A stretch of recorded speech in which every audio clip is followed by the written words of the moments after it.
And we're going to turn to the phones as we welcome in Mifflin County Babe Ruth assistant baseball coach Ray Hoppel on the 15s. Jason Lord, Zach Seyko here with you. Ray, thanks so much for your time today. I appreciate you having me on, Zach. Good to talk to you. Yeah, you and I are former broadcast partners. We covered Mifflin County football together, and you have been so immersed in the game of baseball and softball. Your daughter playing college ball, and we were talking off air about your son who's just getting acclimated to the high school scene. And you originally coached a team back in the 2000s, Lewistown High School, to a championship as well. So the pedigree is you have quite the resume behind you. Yeah, I started coaching as a volunteer assistant at Lewistown in 1997, and then that turned into obviously the paid job. And then we had some pretty successful runs there. Coaches was Mike Culver and John Bell, and we had several district championships and then the state title in 2002. So these guys, we're going to talk about the Babe Ruth teams, but Mifflin County has a pretty good pedigree in baseball, both in junior Babe Ruth and high school, going back quite a ways. Yeah, definitely. And I got the opportunity to follow the baseball team when they went out to Washington in 2018. And they were they were 2 innings away from bringing home a national title. Before me, they had the team that won in 2016 in Iowa. So there's this long standing that baseball and wrestling in Mifflin County produce a lot of talent and a lot of just community support, really. The community, I don't live too far from Armagh Memorial Field, and I was hearing the crowd roar that night. I didn't get to go to the game where they won against Broomall Newtown, but they absolutely exploded. Yeah, I had the opportunity to be there for that game, and to try to find a parking space within a half a mile of the field was pretty tough. And there were fans just lining the hillsides. The bleachers were full, lawn chairs, standing room only, pretty much everywhere. And I heard you talking on the air a little bit in the first segment about Broomall being the favorite, and I think maybe on the field, especially with the 2 prior games that they had, that may have been the case. But the home field advantage certainly helped Mifflin County that night, and they won't have that in North Dakota. But the fact is that they used that to their advantage. They got there, and the community support, like you said, has been phenomenal. Ray Hoppel, an assistant coach on the Mifflin County 15-year-old Babe Ruth team, joining us on the lines here on PA Prep Sports Breakdown. Let's start with the team that you were coaching and how far they got. Just how did the season first, can you describe how the whole Babe Ruth system works for anybody that doesn't know? There's these all-star teams that come together. There's the teams that play throughout into the summer, and then the all-star teams are selected. And then, so how did the 15s come together? Well, first of all, it's actually considered the main team can be anyone from 13 to 15, but because Mifflin County's league is made up of so many teams, this year I think we had 9 teams, and so we can actually have an all-star team at each age level. So after the season is completed, the all-star coaches are named, and then the coaches, they kind of have to take note of the players on the other team, so that way they have an idea of who they can choose and who they can't. And several of these 15-year-olds were on the team last year as 14s. They unfortunately did not get an opportunity to play All-Stars as 13s because COVID took away those tournaments. But several of these kids have actually been playing all-star baseball starting back to when they were 10 years old. So there's been a few faces and a few names that have changed, but I would say there's been about a half a dozen of these kids that have kind of stayed together all the way from that age. But it's the coach's responsibility to select the players from the games and get a couple of weeks of practice in before that state tournament. What was it like being around your group, the 15s, with the coaching staff, and to come up short of what everybody was trying to do and get to that Babe Ruth World Series? It was a little frustrating. I was the head coach of the 14-year-old team last year at the state tournament in Philadelphia, and unfortunately, it was it was one of those tournaments where if it could go wrong, it did. We just didn't catch a few breaks, and I thought we were one of the best teams there, but unfortunately things just didn't go our way. This year at the state level, we got a few breaks, and we were fortunate enough to get a bid to the regionals along with Williamsport's West End team. Altoona ended up being the host, so Pennsylvania ended up with 3 bids there, and we really made the most of our opportunity. The kids played really, really well, but unfortunately we came up 1 run short against Hamilton, North Burlington, New Jersey, which is right outside of Trenton. And it was a 2-1 game. It was an absolute barn burner, a whale of a game, both defensively and pitching on both sides. And it's one of those games where it's unfortunate that somebody has to lose it, but it was definitely a run that I'm very proud of the kids, and they played very well. And I think that even though they did come up 1 game short of the World Series, I think it'll be something that they look back on with a lot of pride as they get older. Ray, one thing that I think really comes to the forefront a lot with Little League and as these guys get older into the Babe Ruth League is just obviously the familiarity. These guys have been playing together for many years, obviously. How much does that help when it gets to this level, when you're getting into the middle of August, when you're getting into these bigger games? And how much also does the experience of being here before, not for these guys, but other guys, help them in this experience? Well, I think what's really important is to, number one, you're going to get into some tight situations in these state and regional games and the World Series coming up for the 14s as well. And I think it's really important to have a coaching staff that has a calming effect on the players, because, you get some players that have made it this far, they really haven't faced a lot of adversity sometimes. And whenever things go wrong, they may think that, the sky is falling, and they need that reassurance from a coach that's going to kind of calm them down and make sure that, they just kind of take things play by play and pitch by pitch. And I think that the 15-year-old coach this year was Josh Snook, and I thought he did a really good job of doing that. And to speak on the 14-year-olds, Bill Corbin is the same way. I mean, you don't get Bill Corbin excited very much, and he's been coaching for over 40 years, and so there isn't really anything out there that he hasn't seen. So the nice thing is, for that 14-year-old group, they're going to have a coach with them that's pretty much going to know what to expect from this experience. As you mentioned in your first segment, he's taken several teams to this level already, and to have that kind of person on your bench and in your dugout, I think, is going to be really crucial to how well they do. With this 14-year-old team, it obviously starts August 13th, but you're going to have that first day off. Is that something that you play to your advantage if you've been here before, or is that something where you just want to get there and you just want to play, get off the bus and play first game, first minute?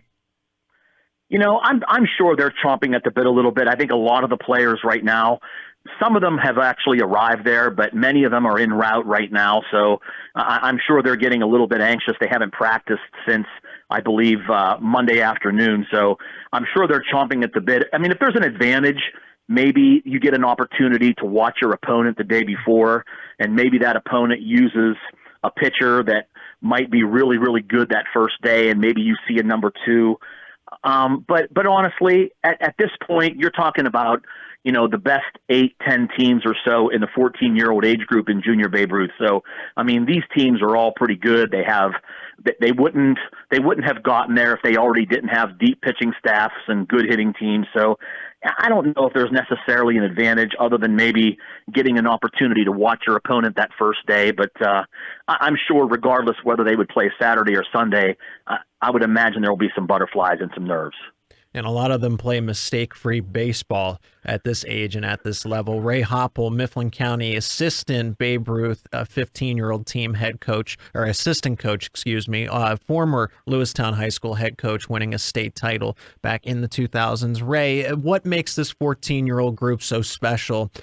Because they had to overcome the odds. They already lost to Broomall Newtown twice. They beat them the third time to punch the ticket in the game that mattered most. Why are they the team that is out in North Dakota? Well, I think it actually is resiliency, and I think that comes from a number of things. First of all, like you said, they lost to Broomall. They lost to West End. in states. And so for those two teams to be back at regionals and Mifflin County having to possibly go through one, if not both of them there, I'm sure things were going through their mind. Are we going to be able to make it back here? So the fact is that they didn't play their best baseball at states. They definitely played their best baseball at regionals. And the scary part about this is that, they obviously have good players all over the field, but in my opinion, they are arguably missing one of their better pieces in Evan Strohecker, who is a leadoff hitter, a starting center fielder, a guy that just gets on base all the time and creates havoc. And so they've actually managed to make it this far without him, who, frankly, if you're asking me my opinion, he's probably, if he gets an opportunity to play this year, he competes for the MVP of the league. And so for him not to even be available in the team to still get to this point shows a lot of resiliency on their part to overcome a lot. Well, who are some of the other names that have stepped up? Yes, he'd be in his absence is very notable. It's huge, but who has risen to the occasion? Well, I mean, you have a couple of really good players that can play all over the field, and the first one that comes to mind for me is Madden Weaver. He's a starting shortstop. Normally, if he's not pitching, I would expect him to probably pitch the first game up there. He's by far their best guy on the mound. He can dominate good teams when he's on, and so he's also a left-handed hitter. So I would expect a lot out of him. They also have Logan Ruth and Reese Christine, who have, I know Reese struggled a little bit out of the gate with his bat in states, but he's really come alive here as the regionals wound down. And Logan Ruth is just a really, really solid hitter. And this team, I think if you watch this team and you ask, okay, what is their strength? I think it's their offense, because they are 1 through 9, they are tough outs. You have Jaden Smith, who I heard you and I were talking a little bit about Xavier Smith off air, younger brother of him, and he is a fantastic hitter. Chase Leister, he's a little bit injured right now. I think he's going to still try to play. Another really solid hitter. Gavin Powell, top to bottom, I think it's going to take a really, really good pitching performance by whomever they play to shut this team down, because honestly, 1 through 9, they can really hit. I look at just a general question here, Ray. When I look at the pool and I look at the bracket here, you look at 12-year-old Little League baseball. Obviously, Trumbull, Connecticut being the exception in '89, also New Jersey winning it in the late '90s. But a lot of times you see the teams from the South and the West really being that dominant program. Looking at this pool here, I think I see mostly, for the most part, it looks like the north half of the country. Is that something that's normal when it comes to this pool, or is that something that's unique? As far as I know, I think those are somewhat random draws. The regional and the state pools are a little bit more controlled, because, especially the regionals, because they try not to, if there happens to be two teams from the same state, they try not to put them in the same pool. But as far as the national tournament is concerned, as far as I know, I think it's a pretty random draw. So if they're in a pool with all northern teams or all southern teams, I think it's just kind of a luck of the draw thing in this case. Ray Hoppel, Mifflin County Babe Ruth assistant coach, joining us on the lines here. He's Jason Lord. I'm Zach Seyko. This is PA Prep Sports Breakdown, our high school sports show. Fitting the 14-year-olds, that high school age range, going out to North Dakota, and incredibly talented group, but they are led by that head coach and Bill Corbin, who I don't know how this track record of success that he has when it comes to Babe Ruth baseball. It doesn't matter what group he has, because the group changes every single year. It's not like a pro team where you have guys, you can build around somebody. Everyone comes and goes for one season at a time, and yet Bill Corbin is either in the thick of the regionals or out at the nationals like he was last year. This is 2 consecutive years. So what's his formula? Why is he one of the best Babe Ruth managers at this level? Well, I think he knows how to adapt, because, as you know, coaches can find their way into their sport, and, because of an amazing new offense or amazing new defense. But once teams adapt to that kind of thing, you have to adapt yourself. And so the fact that he's been coaching, I want to say since 1978. I think that was his first year in the Babe Ruth League. I'm not going to ask how old you were at that time, Zach. I think I know, but I think his ability to at this point, what hasn't he seen? I mean, he has seen everything happen in a baseball game at this point. And so when something happens that maybe the players really aren't sure to deal with, you can pretty much bet that he has seen it before. And the fact that I think because of that experience, I think the players have a ton of respect for him. I know personally we had some players on our team that played for him in the regular season. They had tremendous respect for him. And so the fact that the players have so much respect for him, and they realize that he's been there before, and they need to count on him in order to get to this championship. I just think that there's really nothing he hasn't seen to this point, and I don't know that there's a better manager in that World Series than Bill. There's 10 teams out there, 2 from North Dakota, the one that is the host, and then there's a North Dakota state champion, and then there's all the regional ones. Mifflin County will be the Mid-Atlantic representative for the regional. The last question I have about the Babe Ruth team is what do they have to do to stay in front of themselves, to do the same thing that not too long ago in 2016 that the 13s did it out in Iowa? How can they replicate that? Well, I will say this: if you followed this current 14-year-old team, if you were to try to point out a weakness of that what they have, me personally, I think it's a lack of really solid pitching depth. I mean, they have guys that can pitch. Don't get me wrong, and I'm certainly not trying to be critical in any way of the guys that they have, but you're going to run into teams out there that have 2 or 3 just stud pitchers. It's more than likely going to happen. I don't know that Mifflin County quite has that. And when they've gotten into trouble in some of these, and especially in the state games, in the regionals, they seem to be okay. But in the state games, if they struggled, it was because they were having trouble throwing strikes and the defense wasn't quite what they wanted it to be.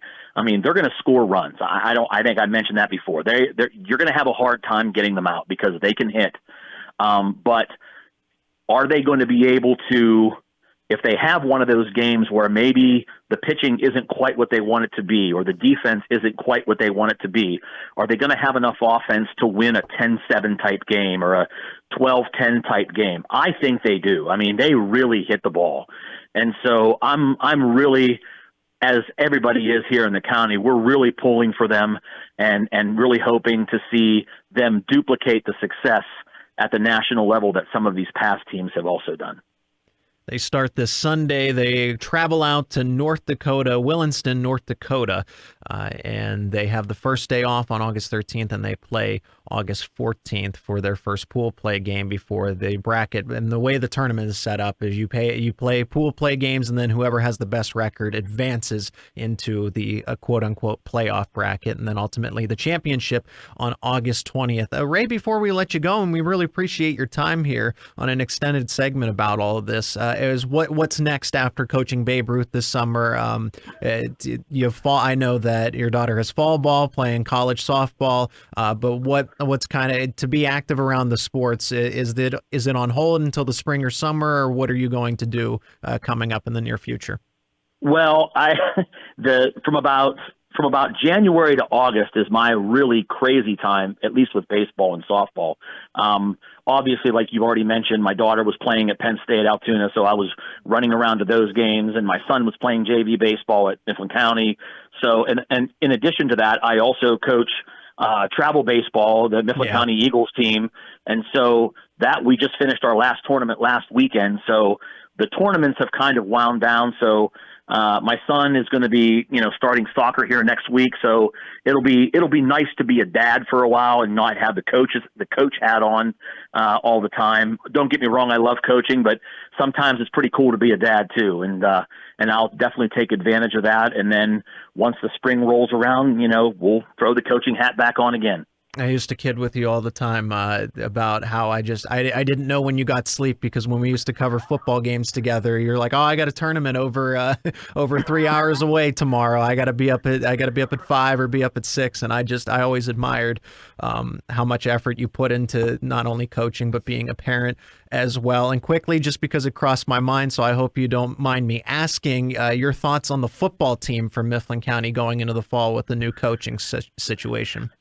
Well, it's obviously a transition year for them, and I know that Coach Breon has been doing a bunch of 7-on-7 stuff, and I've been getting I'm still on the huddle coaching feed with them, so I see some of the things that they're doing. But I mean, I'm imagining it's going to be a new offense and a new defense, and anytime you have a new coach, regardless of the situation as to why, I think there tends to be some kind of renewed vigor within the program, and that's certainly not a knock on any other previous coaches, but they certainly got a lot of experience from a lot of young players last year. So hopefully that that experience and the weightlifting and the off-season program can kind of help them improve on things from last year, and hopefully we'll see some progress from the end of last year to the beginning of this year. Ray, thanks so much for your time. It was great to catch up. Appreciate you having me.